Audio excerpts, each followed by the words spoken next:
Does it feel good to be here or what? Yeah. How long have we waited for this? This is amazing. Thank you to all you wonderful people. This is amazing. This is a wonderful place to be right now. I want to welcome you all to Annapolis. This is the kickoff of the National Ballot Initiative for the entire campaign. Annapolis and Maryland have been honored to be the pointy end of the spear to get Mr. Kennedy on the ballot in all 50 states. We are the first. And folks, we're going to do it. My objective is to have Maryland as the first state in the United States of America to have all the signatures we need to get Mr. Kennedy on the ballot. I need your help. I'll be calling you all tomorrow early, so don't worry about that. I just want to, really quick, before we move on, I want to acknowledge some very, very, very active volunteers. All my volunteers are superstars, but some are superstars among superstars. I would like to call out Louis Milby. Louis, wherever you are, keep doing what you're doing. I want to call out Danny Lasher. Danny sent me at least 20 volunteers. And I want to call out Joe St. George, who's been everywhere I go. And finally, folks, I want to talk about something that not a lot of people are aware of. There is a nice Maryland connection to the Kennedy family. Our lovely and classy former First Lady, Kennedy Kathleen Townsend, is a resident, and we love her very much. We hope she's doing well. We hope she votes for Bobby. The other aspect of Maryland, and Annapolis in particular, that we all want to think about when we think about Mr. Kennedy, are beautiful rivers. The Severn River, the Magothy River, the West River, the Chester River, the Patuxent River. All are beautiful rivers in the state of Maryland. They are much better off. Mr. Kennedy was the Environmentalist of the Year. He is the man who got the mercury out of the Hudson River, and he started the River Keepers Alliance. Mr. Kennedy has made Maryland a better place, and let's do our part. Let us get Mr. Kennedy into the White House. Now, ladies and gentlemen, please give an Annapolis, Maryland warm welcome to the next President of the United States, Mr. Robert F. Kennedy Jr.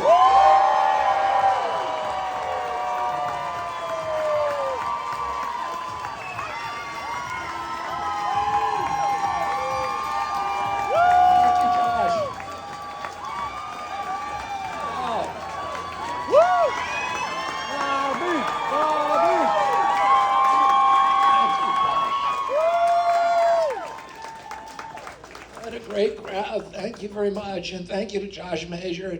For those of you who don't know Josh, he's one of the people that helped us start Children's Health Defense. He and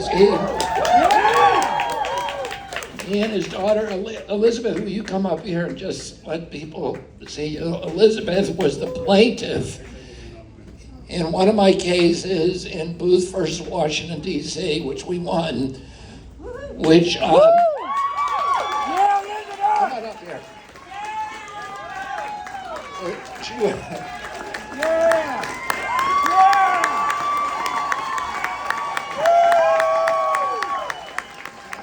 that was the case where Washington passed a statute that said that kids could get a jab without their parents' permission at the school, and that they didn't have to tell, the school didn't have to inform the parents.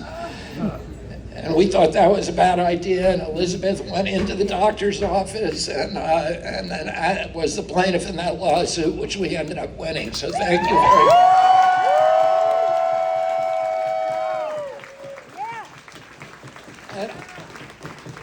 And we need to get 12,000 signatures in this state. We need to get 1 million signatures across the country. Josh is an incredible grassroots organizer. He's made the commitment that Maryland will be the first state that gets me on the ballot. So I want to. We need your help. We need cooperation, the help of everybody here who is willing to do it, to go out and get signatures for us. So if those of you will make sure to do they contact you afterwards, or? Yeah. Okay. Josh@kennedymd.org. Josh at KennedyMD. KennedyMD at KennedyMD.org. So please contact him if you can help us. And then I just want to make a logistical announcement that after I speak, we're going to do a selfie line. And I'm going to take pictures with everybody here. And that may seem that anybody who wants to, we're not going to force you. But it may seem, I think there's 700 people here.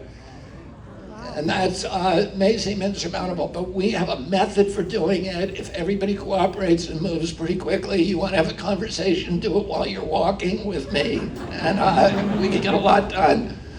But, we did it a couple of weeks ago in Charleston. We did 600 people in 23 minutes. Wow. So if everybody cooperates, we can do it really, really quickly. We find the midday crowds are a lot slower. The evening crowds, are much more energetic, and it goes very, very quickly. After 2 hours. And what else? Did I need to do anything else? No.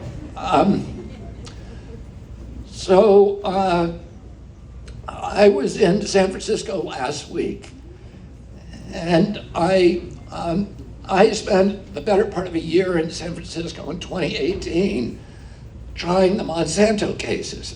We started off with our group had about 2,400 clients, people, mainly home gardeners who had gotten non-Hodgkin's lymphoma from using Roundup.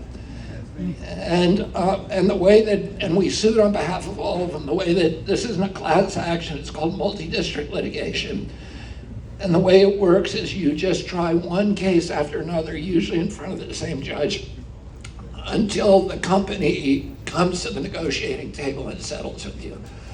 So we tried 3 cases. The first one we won, the jury awarded us $289 million. The second one, we won $89 million. And the third one, we were representing a couple who both got non-Hodgkin's lymphoma, and their dog got it at the same time, who used to spray with them.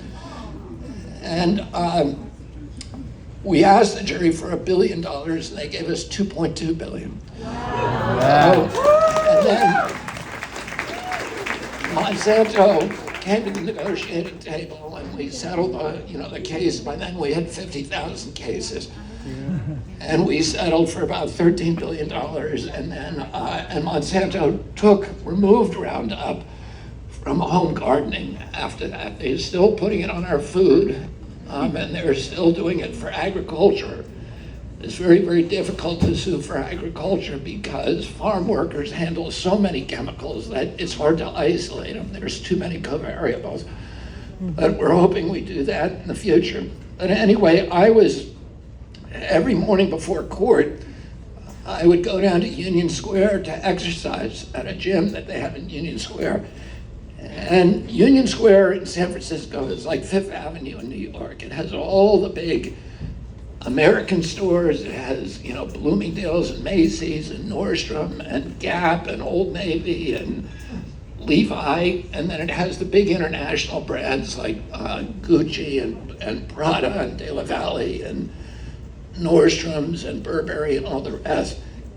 And it's, people come from all over the world, from Asia, et cetera, to shop there. So I was back there last week, and every one of those stores is shut down. And it's just acre after acre of plywood.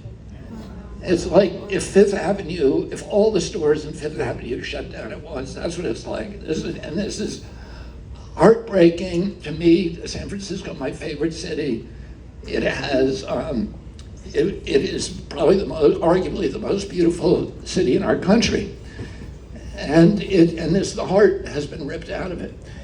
And the reason for that is all the chaos on the street. The homeless population would just exploded. And people no longer feel safe there, and tourists don't want to shop there, and there's hygiene problems.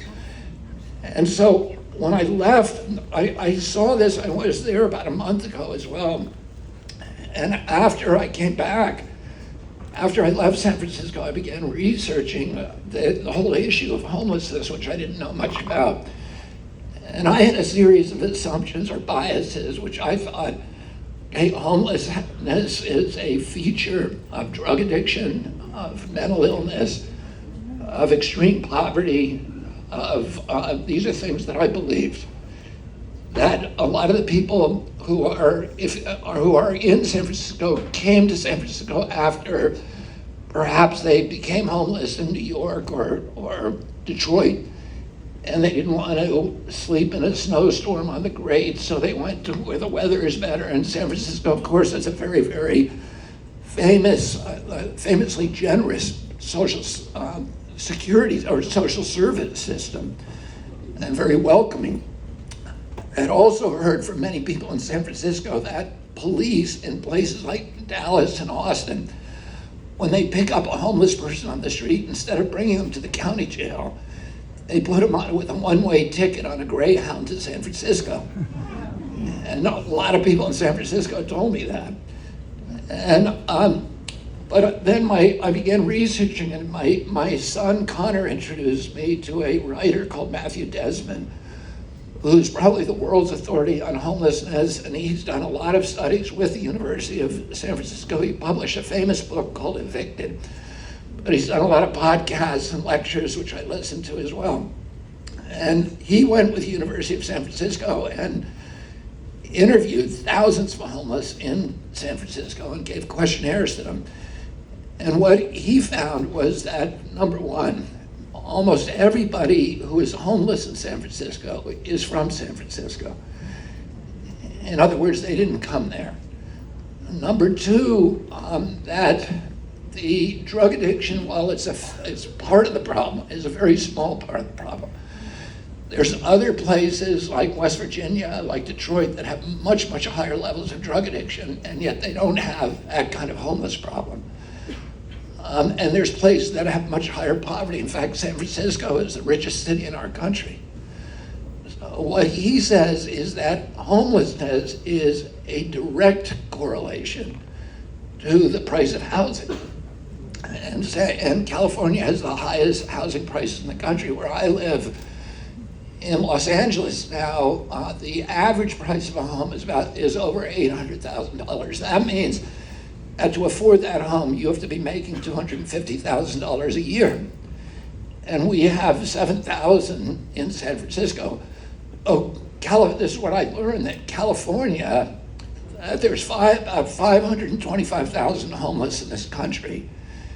But half of them are in California, half the unsheltered homeless. Wow.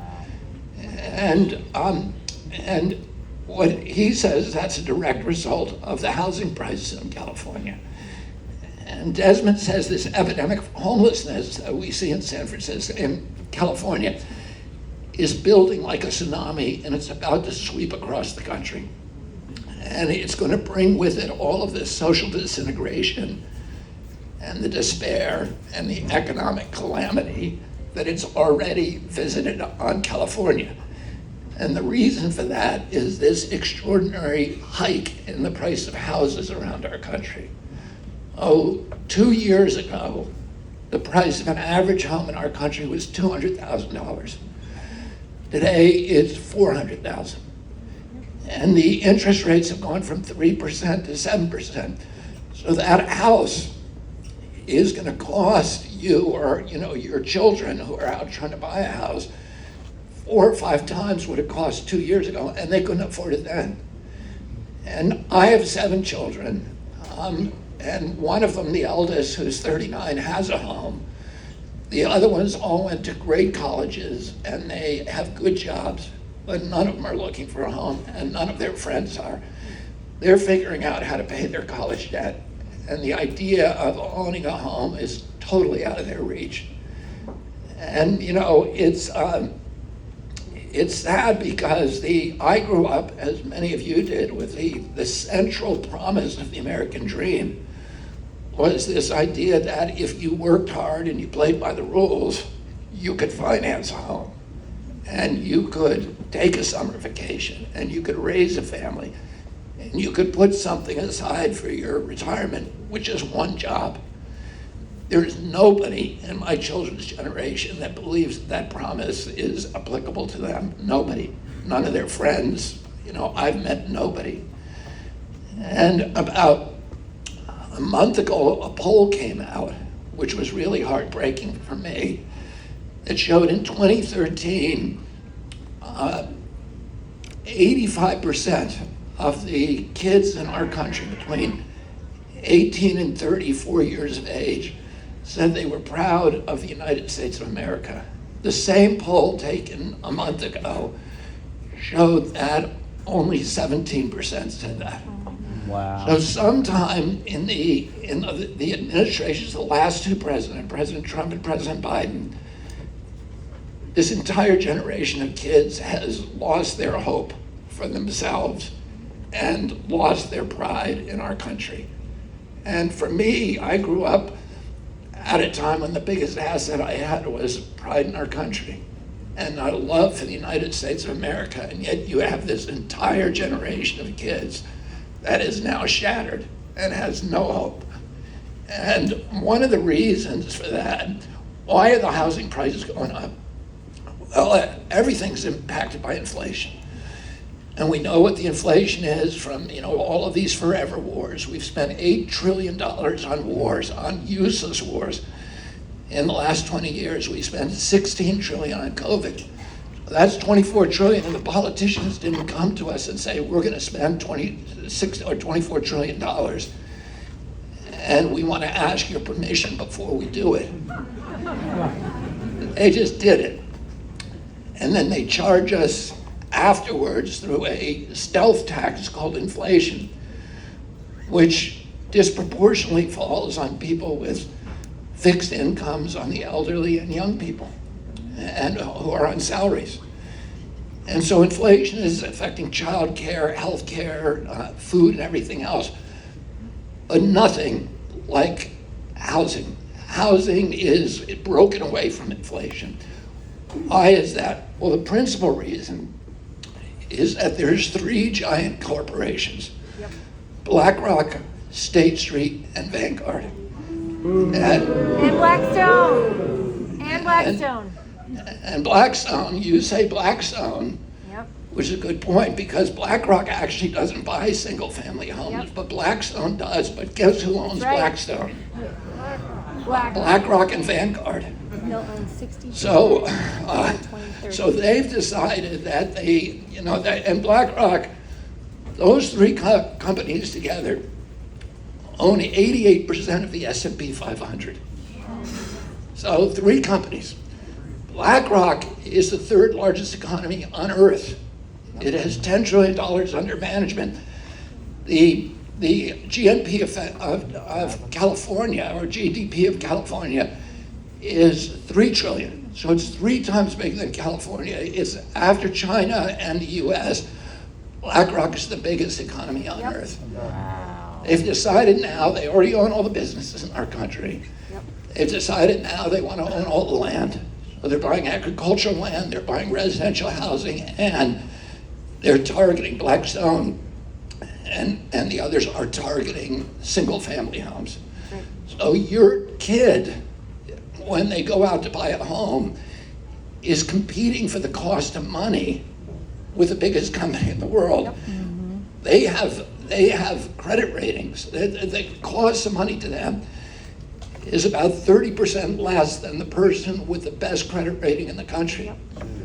And your kid has to compete with them. So we all hear these stories. Everybody knows a story of somebody who went out to purchase a home. They were going into escrow, they were going into contract, and at the last minute before they sign that contract, somebody comes in with a cash offer that's 20% above the asking price and snatches it away.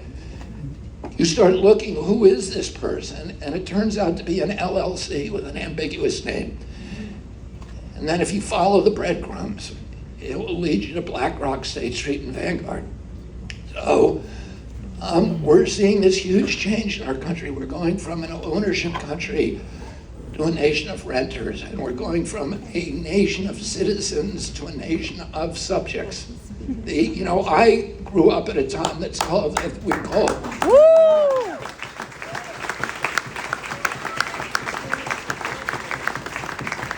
I grew up in a time that economists call the Great Prosperity, because that started right after World War II.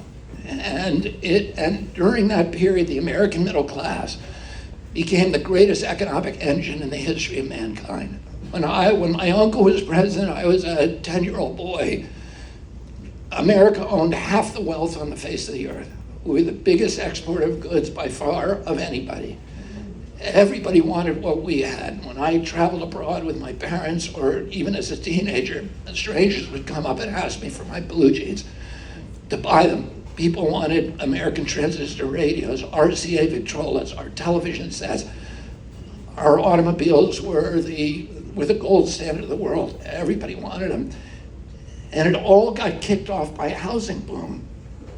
That started immediately after World War II, when the GI Bill and a lot of other legislation put an entire generation in homes. And what happens when you're in a home? Well, if you own a home, you care a lot about your community. You care about your hospitals, your police, your local schools. You care about the appearance of your home. You care about your neighbors. You're part of that community. But most important, you have equity. So you can get a second mortgage, which means that if you have an entrepreneurial impulse, you have the cash accessible to pursue it, whether it means buying something little like a sewing machine or a restaurant or a retail outlet. And this caused this boom because we were all in housing, and now we're going the opposite direction, and it's not good for our economy. It's terrible for our democracy. Thomas Jefferson said that American democracy could only survive if it continued to be rooted in ownership of tens of thousands of independent freeholds by middle class, by what they call what he called yeoman Americans. And that's now disappearing. And we are today, the average wage in our country, the average salary for an American is $5,000 less than the cost of basic human needs. So food, transportation, and housing. And what that means is that, and that's not good food either, by the way. This is bare minimum. This is the stuff. This isn't Whole Foods. This is what you get when you go to the local grocery store, where a carrot, because of the way that we're raising them, because we're doing this chemical and petroleum-based agriculture and industrial agriculture, a carrot today has fewer nutrients than a carrot did, than 8 carrots did. Or it takes 8 carrots today to replace 1 carrot that you ate 15 years ago. So, and they're filled with chemicals, and they're contributing to the chronic disease epidemic. Oh, you buy the bare minimum, and you end up, the average American is $5,000 in debt at the end of the year. And how are they paying for that? About a month ago, we passed a critical milestone, which was $1 trillion in individual credit card debt in this country. We've never seen anything like it. $330 billion have been added in 3 years. So we're accelerating. And how do Americans pay that? They're paying on their credit cards. And the credit card companies, Visa, MasterCard, Chase Manhattan, or Chase Bank, Citibank, Wells Fargo, and Morgan, are charging 22% interest minimum. Somebody showed me this week a bill from their credit card company that showed 37% interest. Oh, if the mafia did that, it would be called loan sharking, and they go to prison. But those companies, it's just business as usual. And who do you think owns every one of those companies? BlackRock, State Street, and Vanguard. So they're doing it right in front of us. They're strip mining the wealth from the American people. and destroying the American middle class in this country, not just economically, but we're seeing this disintegration in mental health and physical health, of our children, of the disintegration of our communities, the atomization of people as the American dream deteriorates. Everybody knows the system's rigged. During the COVID pandemic, we shut down 3.3 million businesses, and we let Amazon continue to operate.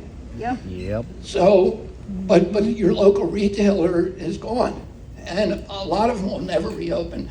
41% of black-owned businesses will never reopen, and the local guy who used to go to shop, the local retailer, the guy who paid taxes locally in this community, the guy who had a plaque on his wall of gratitude from the local Boy Scout troop, the people, for me, the local retailers that were paying for my kids' hockey jerseys, that were paying for their Little League uniforms, those guys are all gone now.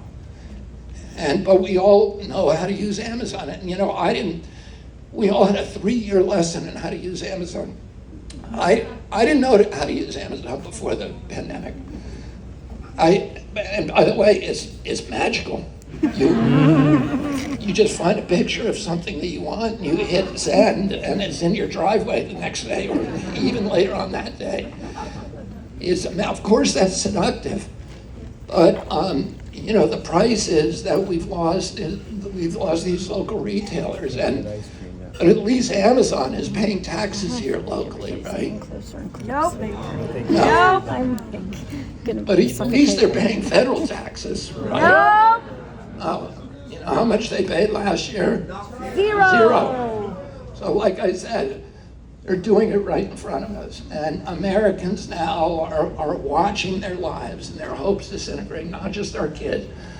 But I spent a lot of time talking to people at kitchen table. I'm running against 2 presidents who both are running on the platform that they brought extraordinary prosperity to our country. And I tell people, I spend time at kitchen tables with people, and I've done this, for the last 6 months when I'm running. But also, before that, that's what I did, for my living. Because I represent people against large corporations, polluters, and other people who have injured the lives of normal Americans. And, I'm representing right now 1,000 families. Woo!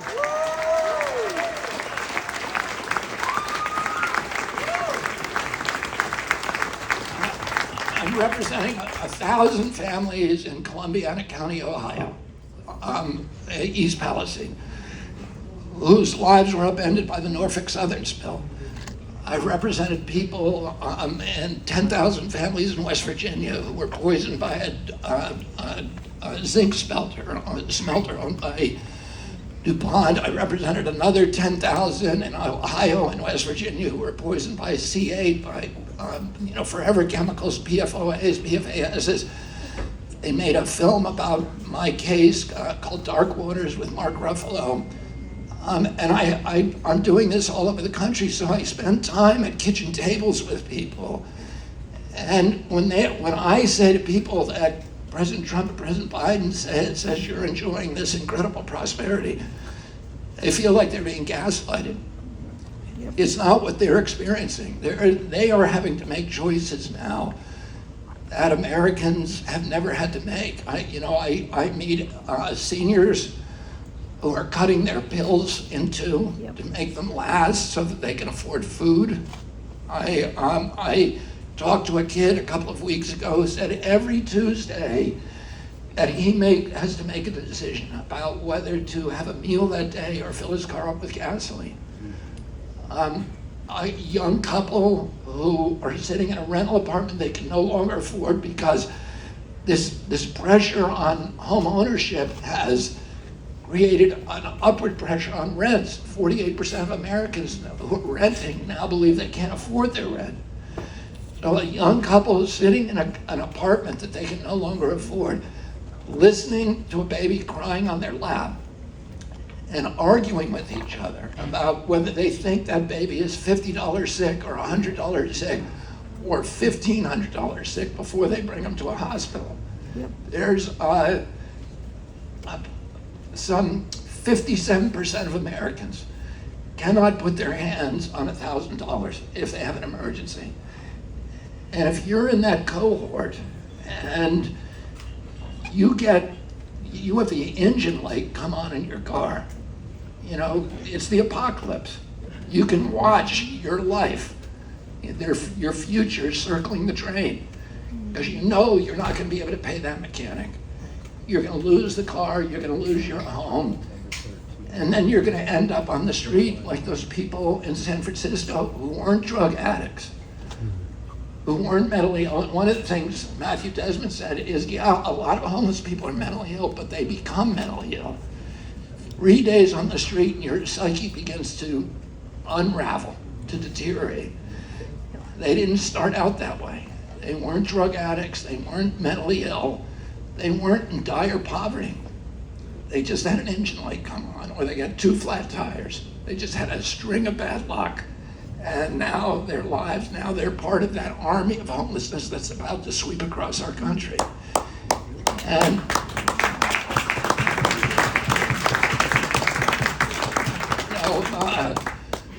we had as I said, we've spent $8 trillion on wars, and we now had over 20 years. We have now, we're paying for the Ukraine war, which is a war that we should have never had. A war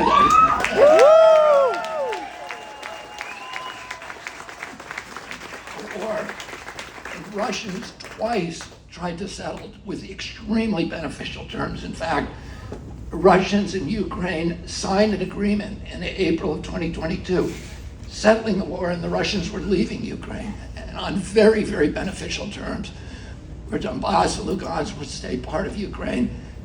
And you know, our White House sent Boris Johnson over there to force Zelensky to tear up that agreement. This was a war of choice for us, and it's a proxy war against Russia. In Ukraine, 400,000 kids have died over there. My son fought over there.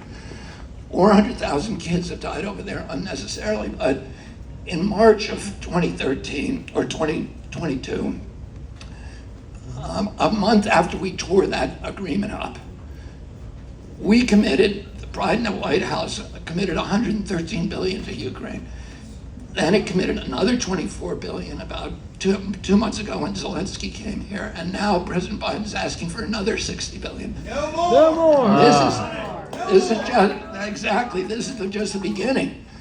The White House admits the big bills are going to come after the war, when we're going to giving these huge contracts out to rebuild Ukraine, and we're going to pay for that. We're going to pay for rebuilding Ukraine when we're not. We need to rebuild this country.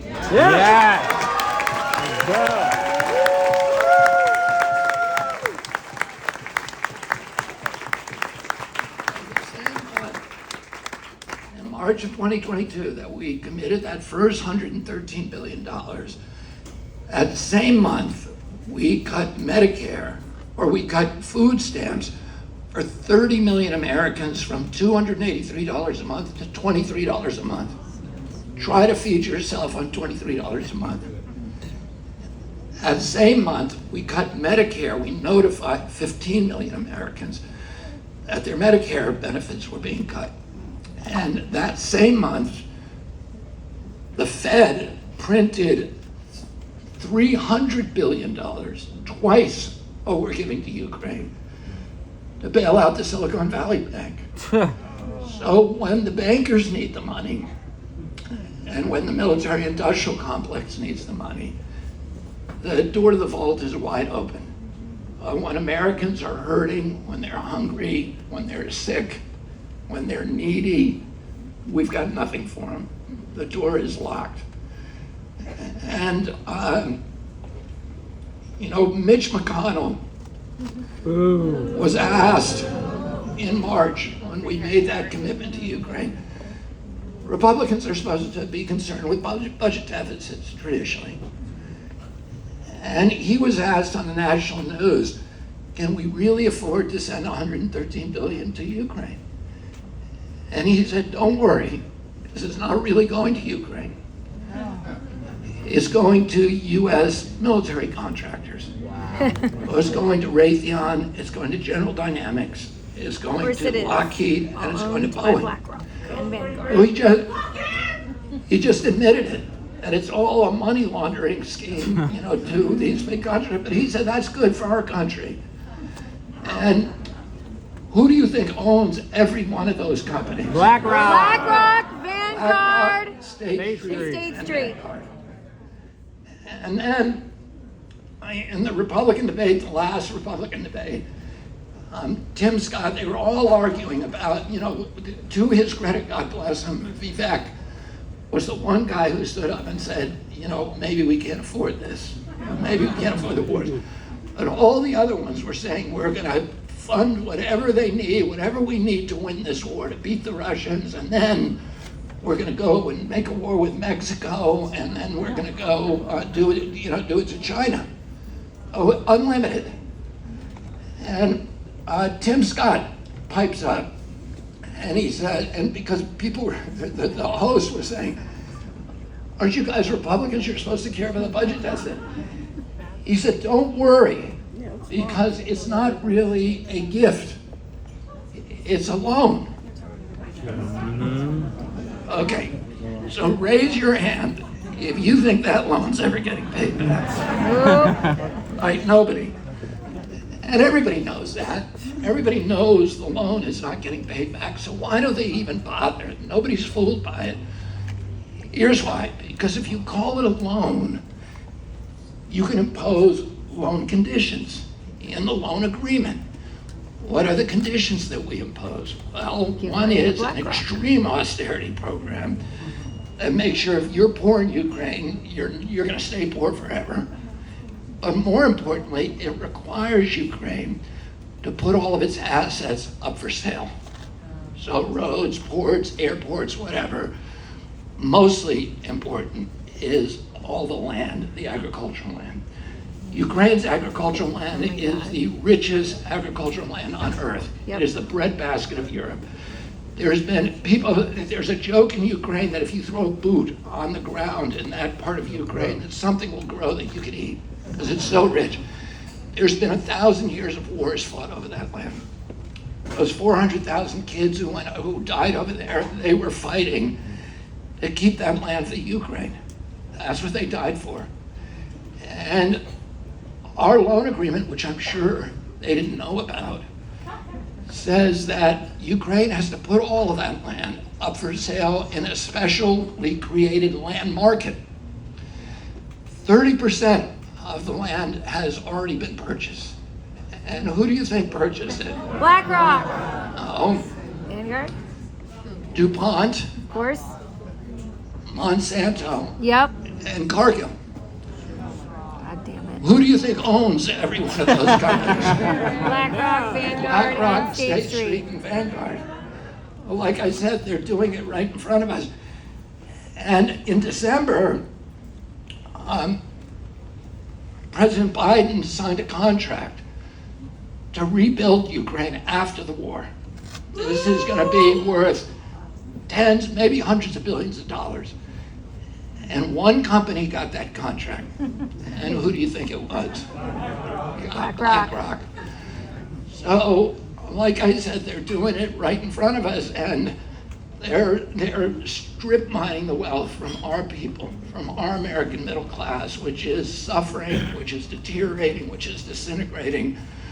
We're watching a chronic disease epidemic that is destroying our children. They're the sickest children in American history. We are the sickest nation on earth because of the chronic disease, and nobody's talking about it. Nobody at the Republican debate, nobody even asked a question about it. It's the biggest issue in our lives now, is the health of our kids. And it's being robbed from us. And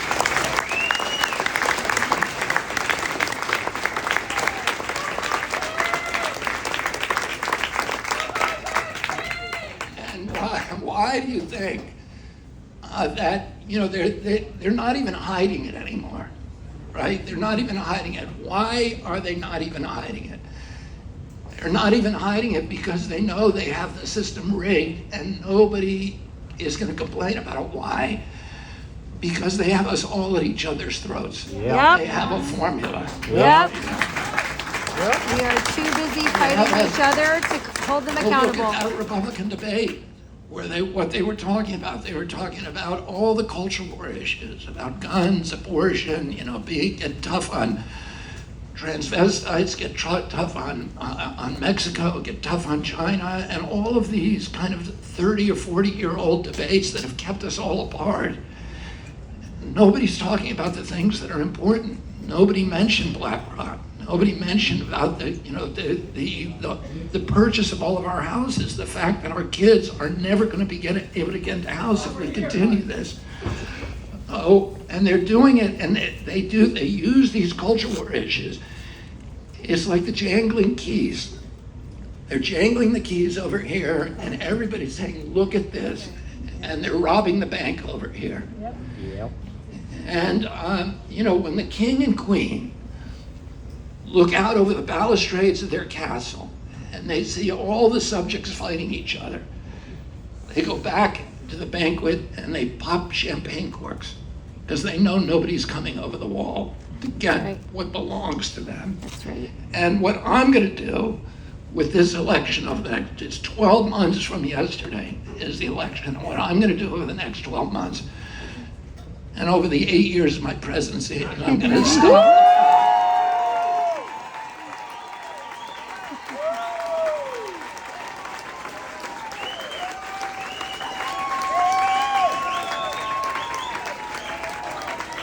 I'm going to stop the fighting, and I'm going to lead the attack on the wall, and we're going to go over and take our country back from the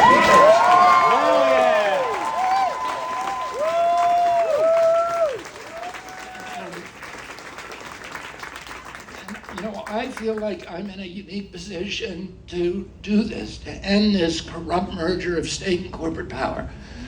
Because for 40 years, I've been litigating against the fulcrum of that, the centerpiece of what's happening to our country. This disintegration is all happening in the agencies, in the regulatory agencies, which are all captured by the industries they're supposed to regulate. They become sock puppets.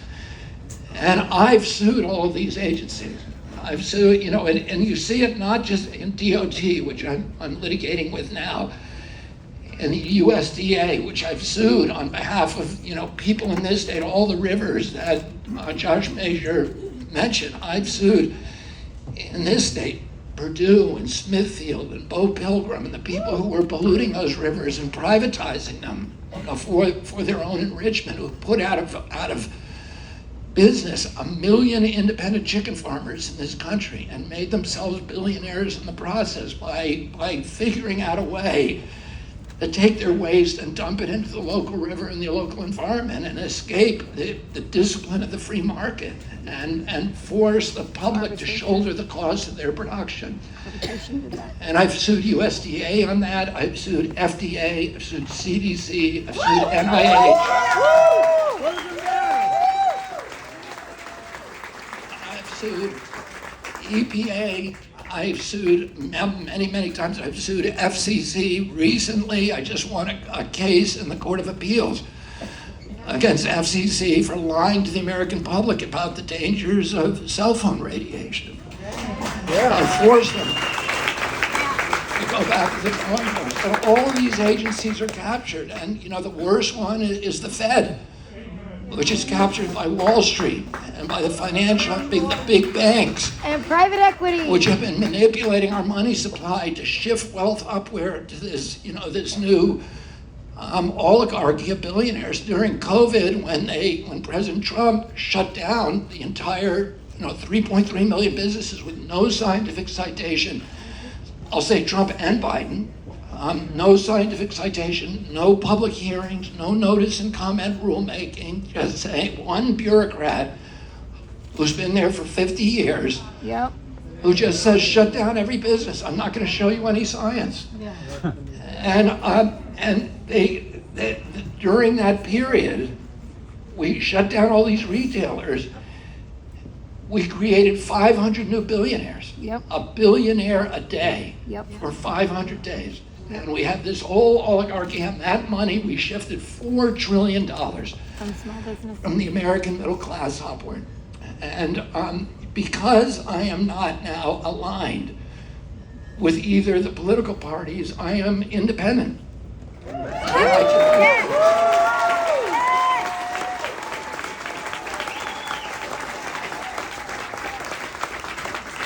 I'm not stuck in this, this debate that has all of our political leaders, and many of our political leaders are great people, but they're locked in this tribal, grapple that does not allow them to think outside the box, that does not allow them to find solutions that are actually good for America. They have to do what the party tells them to do.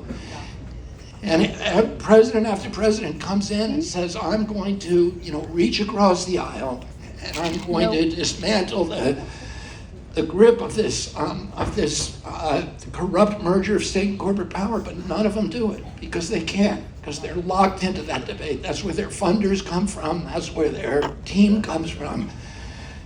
And they can't do what's good for our country. And, I'm free of that. First of all, every time you sue one of these agencies, it's like getting a PhD in corporate capture. I know how to unravel it. I know the perverse incentives.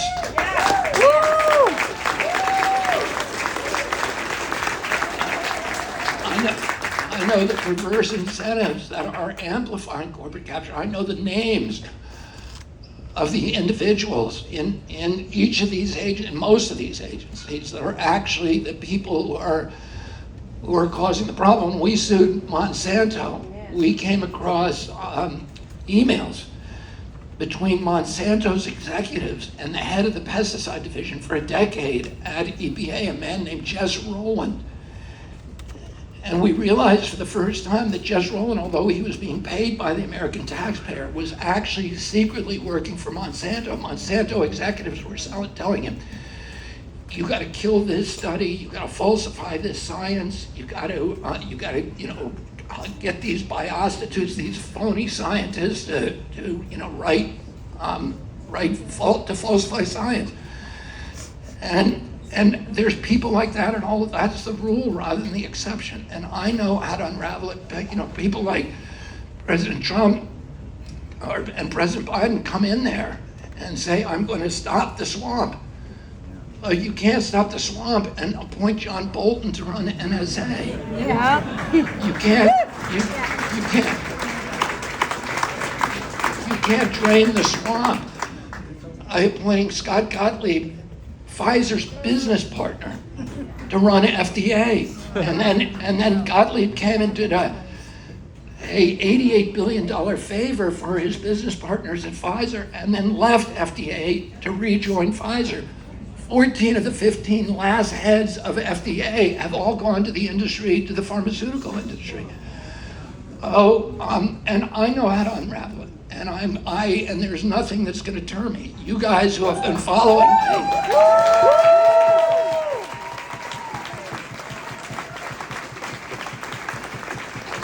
A lot of politicians, and I've seen this my whole life, they win the election, they make us a lot of promises and say, I'm going to fix it, and then they get in there and they get locked into this behavior and they get co-opted by the industry they promised to reform.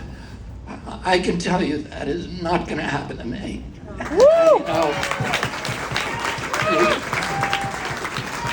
The Democratic Party is run now by, the DNC, let me say, is run by a lot of these big corporations. You look at their funders. BlackRock, President Biden met with his economic advisors 3 weeks ago. Who was at the head of them? BlackRock and Goldman. Oh, these are the people who are arranging our lives. The head of BlackRock, Larry Fink, is on the board of the World Economic Forum. And they made this, the Billionaires Boys Club, they meet in Davos every year to arrange what the world's going to look like for the rest of us. And when Klaus Schwab was asked, what does that mean? You know, what is the plan? He says, the Great Reset. What does that mean? He said, in his words, you will own nothing, but you will be happy. And they, of course, are on their way to owning everything. And we're responsible for keeping ourselves happy while they steal it all from us. We're going to stop it. We're going to... I can do things that aren't Democratic or Republican. I can shut down the border and make it easier for legal immigrants to come in this country.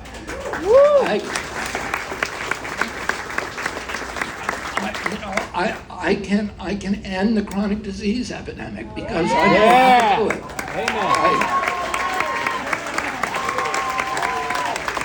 By getting NIH to actually figure out what's causing it. And I can unravel this corrupt merger of state and corporate power. I can't do any of this alone. I need your help. We have now, you know, I'm in an unprecedented place right now. You saw 2 polls that came out this week. The two of the 3 biggest polling companies, Quinnipiac and the Harvard-Harris poll, which is Mark Penn's. And I have 22% of the vote already, 12 months to go.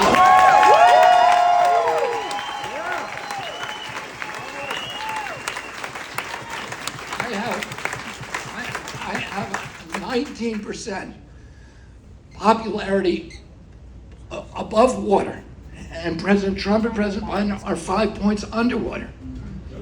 Despite tens of thousands of articles written about me, and you could count on one hand how many of them were nice.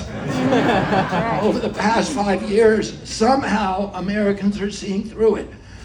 My numbers, most importantly, for young people, I'm at 36%, and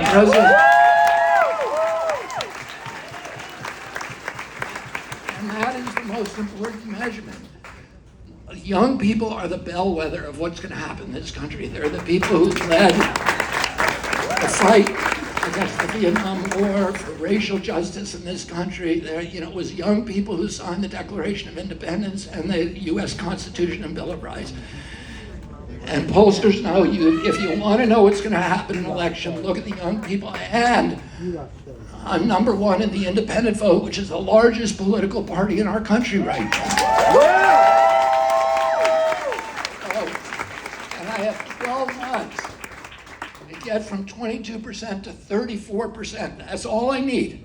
If I get 34%, in the battleground states, I can win those electors. You know, it is winner take all. In a 3-way race, all I have to do is beat the other 2 by a point, and I get to 270 delegates or electors.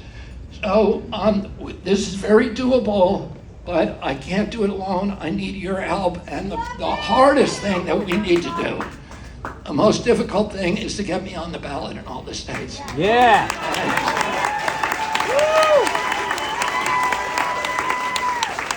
I need you guys to contact Josh Mazer. He never sleeps, so you can call him any hour of the day.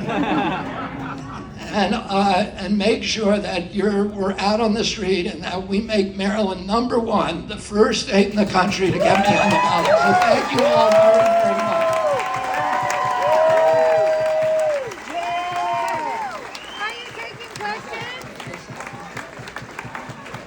Are you taking questions?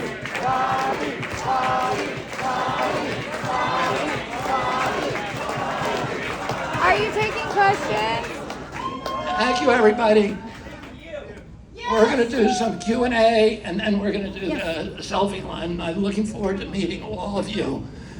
Josh, why don't you handle the Q&A? Hello? Are we on? Give it up for Mr. Bobby Kennedy, the next president of the United States of America! Yeah! And Maryland is first! All right, all right, all right! Okay, folks, our first question. Where is he? Go ahead, Josh. Okay, question number one comes from our very... Let's give a hand to Del Bigtree.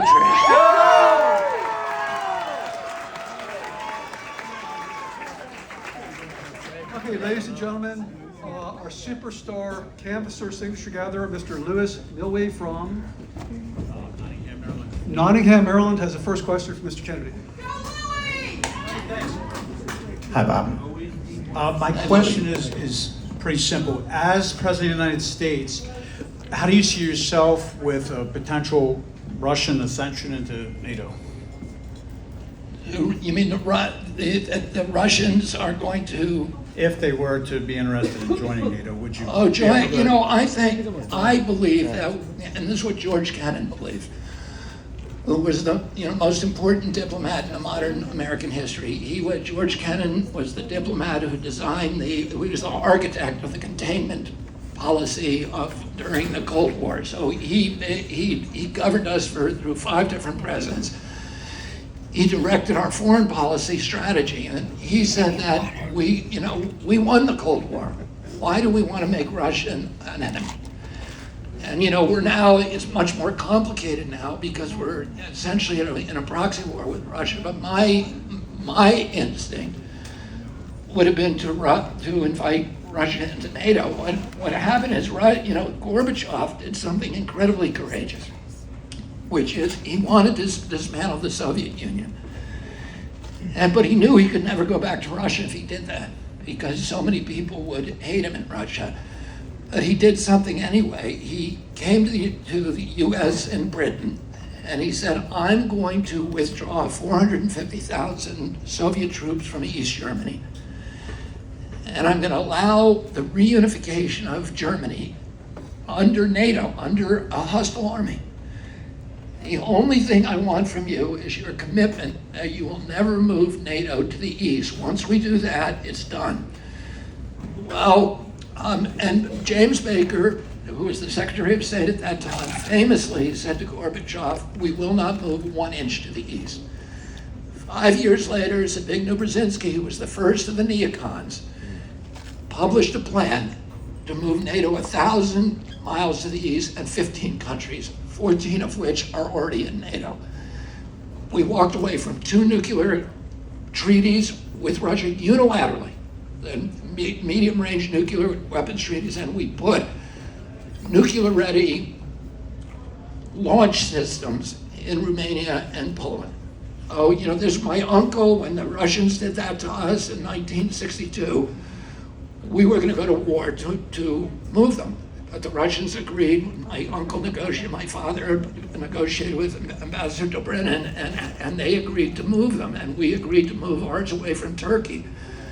So now we're picking the same fight again. In Russia, you have to put yourself in Russia's shoes. They've been invaded 3 times for Ukraine. The last time they were invaded, 1 out of every 7 Russians died. So they have a national security interest in Ukraine. We do not. They also, right now, those Aegis missile systems that are in Romania and Poland are 12 minutes from Moscow. We could decapitate the entire Soviet leadership in 12 minutes. That is destabilizing. If we put one in Ukraine, that's 400 miles from Moscow. Nobody would accept that. We would not allow Cuba to put, or Mexico or Canada, to put those systems there. And so the Russians said time and time again, and by the way, it wasn't just George Kennan. George Kennan said, you are going to force, if you continue to move NATO to the east, you are going to force a violent response from Russia. It would be irresponsible for them to do anything else. They have a moral right to protect their own people. And okay, so and Bill Perry, who was then the U.S. ambassador to the Soviet Union, the U.S. Defense Secretary under Clinton, threatened to resign. He said, if you do that, I'm going to resign. You're looking for a war. And Bill Pierce, who was then the U.S. ambassador to the Soviet Union, who's now the head of the CIA, said the same thing. It is foolhardy to move NATO to the east. And the Russians, when they, in 2014, they said, we just want one thing, agree never to put NATO in Ukraine. Why do we want NATO in all these countries? Well, the reason, probably the principal reason, is that when you join NATO, you have to conform your weapons purchases. So you have to conform them to NATO weapon systems. And who owns all those weapon systems? BlackRock, State Street, and Vanguard. So now you understand what we're doing, and yeah, we should have welcomed Russia. We should have helped rebuild. We should not have made them an enemy. Private equity Great question. Question number 2 is going to come from Daniel Lasher. Daniel, where are you from? Hagerstown, Maryland. Hagerstown, Maryland. Let's hear it. All right, hi Bobby, thanks for being here. So your campaign is based on healing the divide across multiple groups of people in the country. I'm wondering, what's your plan to bring together healthcare providers, the patients who no longer trust them, and the manufacturers of all the products that the healthcare providers use? I mean, I have a lot of plans for doing that, and it's a very good question. The main thing, and I'll be very fast, is that I'm going to go to NIH the first week that I'm in Washington. I'm going to go to Bethesda, and I'm going to say to NIH, we are going to dramatically reduce the 2 things that you're doing now. One is studying infectious disease and developing gain of function, new diseases. And 2, developing, incubating pharmaceutical products for the pharmaceutical industry. And instead, we're going to spend the bulk of that $42 billion annual budget that's distributed to 56,000 scientists and universities all over the country to do this research for pharma. We're going to reroute that, and we're going to find out what is causing peanut allergies, what's causing juvenile diabetes, what's causing these epidemics of rheumatoid arthritis, of autoimmune disease, what has caused autism to go from 1 in 10,000 in my generation to 1 in every 34 kids today. We know what it's not, because they tell us that. It has nothing to do with vaccines.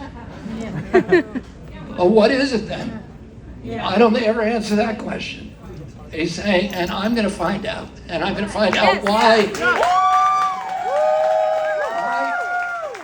has chronic disease gone from 6% when my uncle was president to 11.8% in 1986 to 54% in 2006. And now we don't even know what it is because NIH will not publish those data anymore.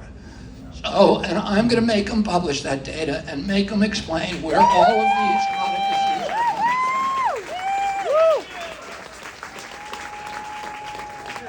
from. We have a question from Gabriel Grandjean. Where are you from, Gabriel? Mount Airy, Maryland. Let's hear it. Woo! Mr. Kennedy, how do you train your falcons to return to you when you're hunting? That is a great question. The first time that's ever been asked in 6 months to me. And the answer is that you use food. And with a falcon, when you catch them in the wild, you weigh them and you know what their perfect flying weight is. And then you drop it a couple of ounces or a couple of grams so that the bird is in great shape but always a little bit hungry. And in that way you can begin training them to return to you when you call, and then you can start training them with much more complex behavior to actually go hunting with them. And that's what I do. And I'm going to be hunting with my birds on Friday in Goshen, New York, and you can buy a lottery ticket to come with me. I urge you to do so because I'd love to spend the day with some of you. Okay, gentlemen, ladies and gentlemen, thank you, Mr. Kennedy. Michael Reeves from Columbia, Maryland. Let's hear it, Michael. Hey, thank you so much for coming to Annapolis, Bobby. Yeah. One of the things that inspired me the most about your campaign, which is why I worked so hard for it over the summer, was the way you challenged Biden on the question of the Ukraine war. You brought back the spirit of your uncle's peace speech, demanded a ceasefire, demanded that weapons stop being sent to Ukraine, and demanded a negotiated settlement. My question is, why not the same approach on the Israel-Hamas conflict? You challenged the mainstream media narrative that they were not giving proper context, background about the conflict. You know that with the Oslo Accords, there were peace through development projects through the Oasis Plan, which were never built, which would have laid the basis for a Palestinian state. The IMF and World Bank wouldn't fund these projects. And you also know that Netanyahu had a strategy of using Hamas to undermine the Palestinian Authority, right? So why not demand Biden stop sending weapons, go for a peace through development approach, instead of fueling the conflict like we're doing now? And I know sometimes you cite Bandar, and I just must say, I wouldn't trust him. He may be an expert on the subject, but he was the Saudi defense minister when an agreement was signed with the British that laid the basis for most international terrorism. And he was the Saudi ambassador to the U.S. when the 9/11 hijackers got their passports from Saudi diplomats. So if you could address the issue, thank you. Well, thank you for the question. I'll give this to you. And you know, on the Oslo Accords, that's a very, I would say, simplistic description of what happened, and it's a very complex description about why they did not succeed, including the assassination of Yitzhak Rabin, who was one of the primary architects. But both sides were at fault, and you're right about Netanyahu. Netanyahu, in my opinion, does not want peace with Hamas, and that part of it that he did, and Likud have funded Hamas in bad faith. But here's what I would say, is that Hamas has, as its stated purpose in its charter, the destruction of Israel, the genocide of every Jew in the world. Hamas, let me finish.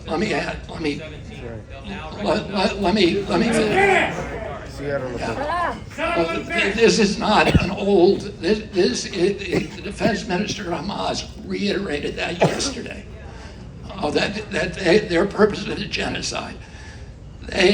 Israel wanted to rebuild Gaza. Israel offered, when they handed over the keys to Gaza in 2005, they built hundreds of greenhouses to make Gaza self-sufficient food and donated those to the Gaza people. They offered to rebuild the port of Gaza to make it the Singapore of the Mediterranean. Hamas took over in 2006, declared war on Israel, and began firing missiles at Israel. They fired 30,000 missiles between 2006 and October 7th of this year. Since October 7th, they fired another 8,000 missiles. If Cuba sent one missile to us, we would go to Miami. All of these directed at civilian populations. If Cuba sent one missile to us, we would be in there overnight. You can't really ask Israel to be the one, any country in the world, where their neighbor declared war on them. Their neighbor vowed the extermination of every Jew in the country, the entire population, and then fired 30,000 missiles at them. There's no nation on the face of the earth that you would ask to not go in and remove the problem.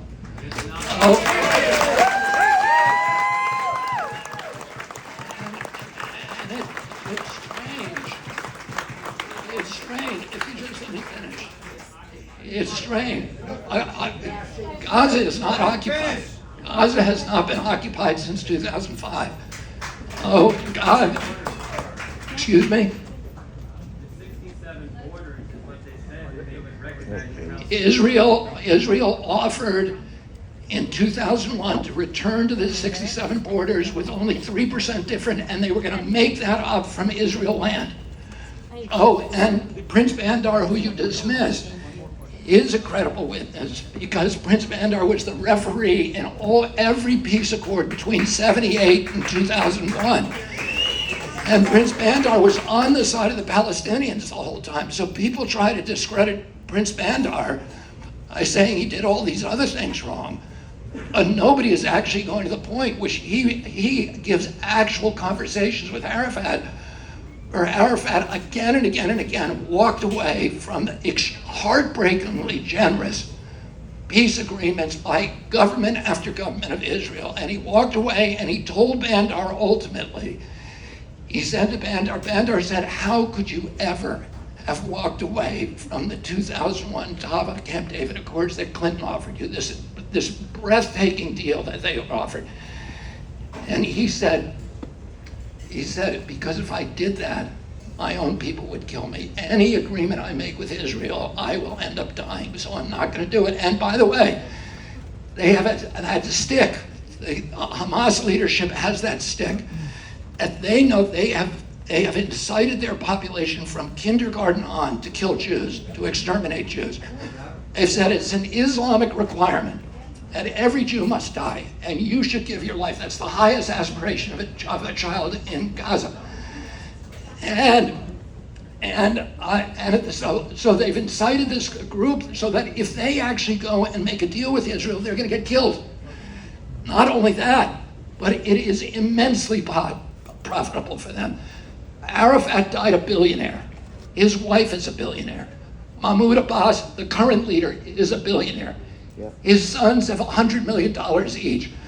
The top 5 leaders of Hamas are billionaires. The top leader, I think is Ismail Haniyeh, has $5 billion.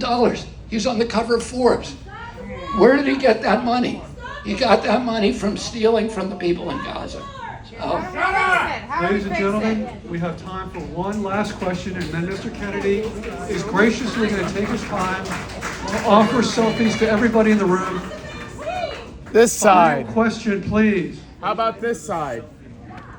Tiffany Cianci from Adamstown, Maryland is going to ask a very quick question. Let's hear it. Mr. Kennedy, my name is Tiffany, and on January 30th, I was on the cover of the New York Times, and on Labor Day, I was on the cover of the New York Post, because a massive private equity firm has spent $9 million trying to shut down my small business, because I was the president of a trade organization that represented small businesses they were taking over. They've destroyed my life. They've destroyed the businesses of hundreds behind me, and every government official we go to says they simply cannot help us because they need their money. Every government agency we go to says they cannot help us because they need their money. What would you do to regulate private equity money with $14 trillion under their management and $2 trillion in dry powder they're looking to use to hurt businesses like mine? I teach kinder music to babies, by the way. Excuse me one second. Hey, folks, Mr. Kennedy is a guest of Annapolis, Maryland. Let's pipe down a little bit and let the man speak. Okay? Can you tell me what your name is? My name is Tiffany Cianci. So, Tiffany, if you give your information to Josh, I want to talk to you, and I will call you tomorrow. And I will talk to you. Okay. I want to find out exactly what happened to you, and I will read those articles. And what you went through is exactly what everybody in this country is going through, and you have a unique story, and I want to hear it. So if you make sure that I talk to her tomorrow, Josh. All right. Okay, ladies and gentlemen, give it up for the next president of the United States. That was awesome.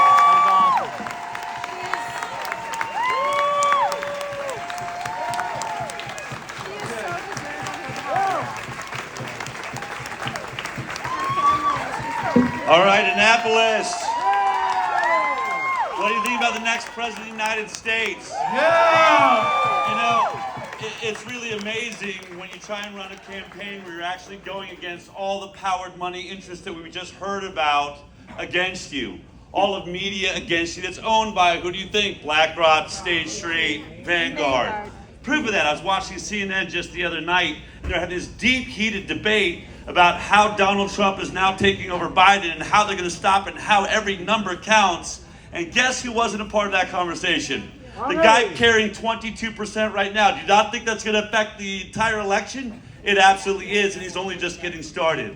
They're going to try and silence him. They're not going to show that he's there. We've never seen anything like this. Can you imagine we have a really legitimate third-party candidate and no one in media wants to talk about it because you know it's the end of their cash cow and everything that's paying for them to be there. He's the only one. The other two are going to be on the ballots. It's already paid for.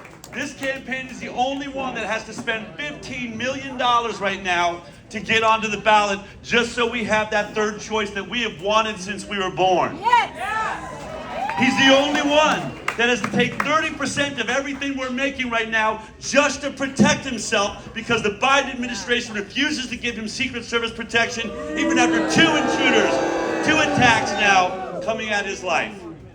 And yet when we think about what this man represents, when we think about where he's coming from, his uncle John F. Kennedy took office and promised to stop the entire corporate takeover of our nation and the CIA takeover, driving us into wars. And what happened to him? We lost him. And then Bobby's own father stepped forward to carry on that dream to stop the corporate takeover that our founding fathers would say was the death of America if we let it happen. And we lost him too.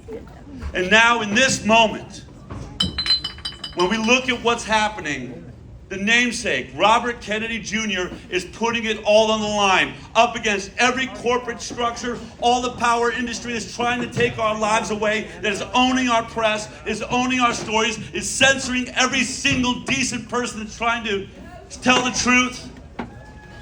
And now he's going to step forward, having to pay for his own protections right now. He's putting it all on the line for us. And what I'm saying to you is, I've always said there's no one person that you can elect that's going to change the world for you. But then when I think about it, when I spend time with this incredible man, and I feel his heart and his spirit and his knowledge and how he brings an incredible amount of study and thought to every single answer he gives you. No, you don't fit it on a bumper sticker. This is a man that has thought through everything he's talking about. And when this man walks into the White House, it will not be because he received any single corporate dollar. It won't be because the CIA is paying for it. There's only one way he gets there. It's with us. With every one of you saying, we're going to step up and make a difference right now. We're going to fund this campaign. We're going to put our signatures to make sure that he gets on the ballot. This is the people's movement. This is the time it must happen. Are you ready to make history? Make sure you hit that QR code that's out there on the table as you're walking out. Think about what you want to donate. Think about the future of this nation. Think about your children and your grandchildren, and ask yourself, do you want to make this moment everything could possibly be? We're not going to get a second chance. This is the man. This is the time. Robert Kennedy Jr. for president. Let's make